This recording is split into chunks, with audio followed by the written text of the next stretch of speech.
Hi, welcome to this February's edition of Monthly Dose of J-Pop, where I'll talk about some of the notable J-Pop news over the past month, and songs I've been listening to.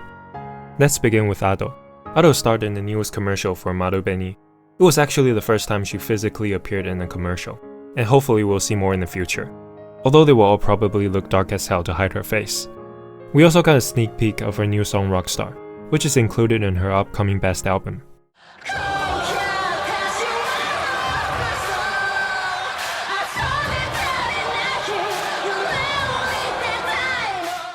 Rockstar is made by Ado's longtime collaborator Jung Yakitori, who has provided Ado with a handful of songs since her debut. Although we only got about 60 seconds of the song, it's pretty clear that Rockstar is the newest entry of Ado's recent spree of random music style. The trend kinda started with Zamu, where she would experiment with different types of music, with the result being a lack of clear and defining identity for her current era. But it's also great to see her creative freedom blossoming, and how these experiments would benefit her as a songwriter. Now this isn't the only other news from February. She also trolled her entire fanbase with a cryptic post on X and YouTube, hinting at the collaboration announcement, which obviously got her fanbase all excited and started to predict who it could be. You see a lot of Eve, Yoasobi, Yonezu Kenshi, and even Fujikaze. Well, the answer is Georgia Coffee. Yep, a coffee brand. I don't even drink coffee. Anyway, at least we got another sneak peek of a new song in Watashi ni Hanataba.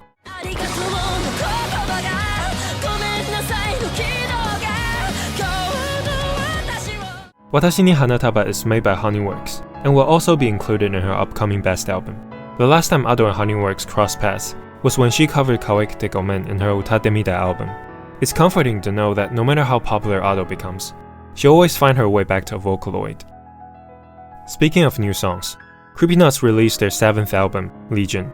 The album includes 2 of the biggest J-pop hits in 2024, Bling Bang Bang Born and Otonoke. What I find really interesting about this album is the growing presence of DJ Matsunaga. While he has always been the composer, it always felt like Aoshite has more influence on the song, being the vocal and lyricist. However, Legion overall seems to follow Bling Bang Bang Born's blueprint, which focuses more on musical flow than meaningful lyrics, with Otonoke being the minority. I do wonder if this shift in style was purposely designed to suit their growing international fanbase. While CreepyNuts dominated anime songs in 2024, the best performing anime song internationally 2 months into 2025 has been none other than Reawaker by Lisa and Felix from Stray Kids. So to follow up on the success of Solo Leveling Season 2's opening, Lisa and Felix released a music video for Reawaker. Since we're talking about anime songs, I also want to touch on the differences between domestic and international anime song popularity. You can see on this chart that internationally, the current most popular Japanese songs are Otonoke, Bling Bang Bang Born, Shinu no ga Iwa, and Reawaker. But domestically, Reawaker is excluded from both the Hot 100 and Hot Animation charts. Meanwhile, Hashide Sakamoto from the Disappointing Sakamoto Days is included in both charts. I was kinda surprised when I saw comments on my Story of Lisa video saying Reawaker is more popular than Gurenge, and Demon Slayer is nowhere as popular as Attack on Titan.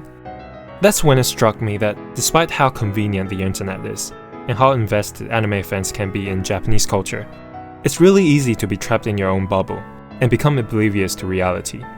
Just because you haven't seen it doesn't make it fake, has never been more true. Just think of it. My anime list and Crunchyroll seem to be how we measure an anime's popularity, but they're platforms for Western users. Meanwhile, the biggest anime and J-pop markets are actually in Asia, which means the statistics and narratives don't really show the full picture. So we really need to rely on our open-mindedness and critical thinking skills when making assumptions. Next up is probably the biggest surprise for me in February. Aurora released some type of skin featuring Atarashi Kako. Anyone who follows Aurora would know that she loves Japanese culture and has met up with many J-pop artists throughout the years.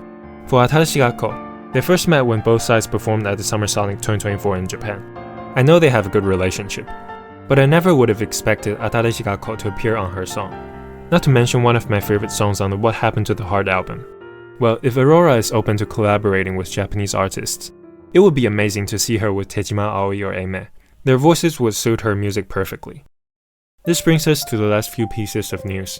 Molecule-74 announced that they will be disbanding in May. The band debuted in 2010 and had moderate success early on, but their growth seems to have stagnated over the past few years, which became a major factor in the members' decision. Molecule Midas 74 wasn't the only band that has come to an end. The veteran rock band, The Pillows, also announced their disbandment on February 1st. The Pillow has been a prominent force in the J-rock scene since 1989, so it's really more like a well-deserved retirement for them.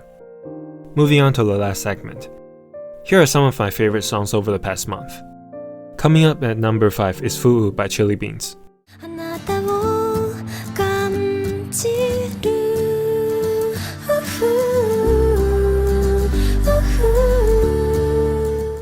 Fu'u nearly made my 2024 J-Pop Rewind, which is no longer on the internet, but I'll figure something out.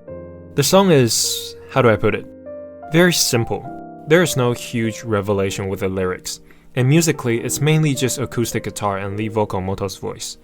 But somehow it is one of the most beautiful songs I've heard recently. All I can say is Chili Beans did an amazing job conveying emotions with such few words and notes. Less really can't be more.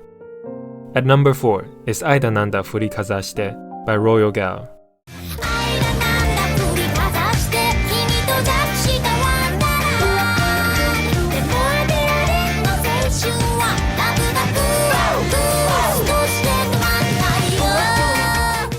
Royal Gal is a fairly new band, having only formed last December.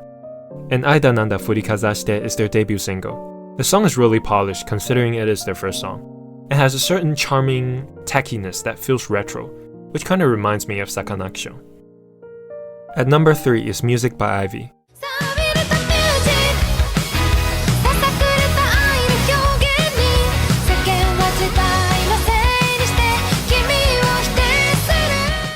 I was excited about Ivy's potential following their debut album in 2021, but ever since they changed their lead vocal at the end of 2022, I haven't really been able to connect with their music.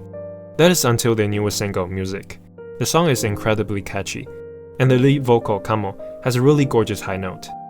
Down to number 2, Sashiro by Bialystocks.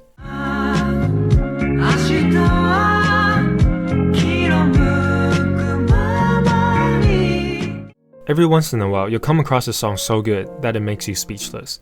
Well, this is that song for me. Everything about it, the vocals, the lyrics, the composition, and the production are all simply brilliant, and create a wave of nostalgia that brings you back to your childhood. And this brings us to number 1, Miren by Chokyume.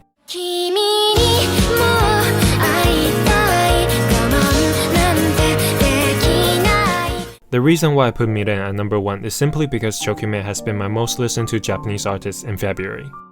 The band first gained traction back in 2023, when their song I Wanna Be Your Lover blew up on TikTok and YouTube Shorts.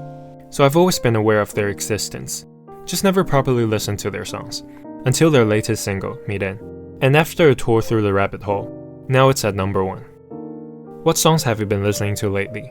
Share them down in the comments. This has been Cushion. See you next time.